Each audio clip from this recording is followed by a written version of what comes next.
ঢাকা থেকে গন্তব্য কক্সবাজার। সুবিধা বঞ্চিত স্কুল শিক্ষার্থীদের নিয়ে এবার আকাশ পথে ড্রিম ফ্লাইটের আয়োজন করেছে বেসরকারি এয়ারলাইন্স নভোএয়ার। উড়োজাহাজে প্রথমবার ভ্রমণের দৃশ্য ছিল পুলকিত, চোখে মুখে ছিল বাঁধ ভাঙা উচ্ছ্বাস। এমন নান্দনিক আয়োজনে কম বয়সেও ধন্যবাদ জানাতে এড়ায়নি তাদের মন। আমরা আকাশে উঠতে চাই, এটা আমরা সবসময় ছোটবেলা থেকে স্বপ্ন দেখে এসেছি। আজকে সেই স্বপ্নটি পূরণ হয়েছে।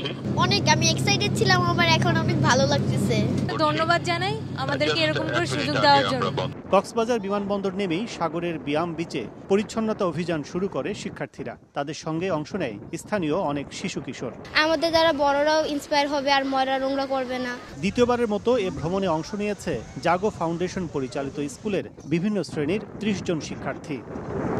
ড্রিম ফ্লাইটে একদিকে উড়োজাহাজে ভ্রমণ, উচ্ছ্বসিত মন, অন্যদিকে সাগর পাড়ে এসে পরিচ্ছন্নতা অভিযান।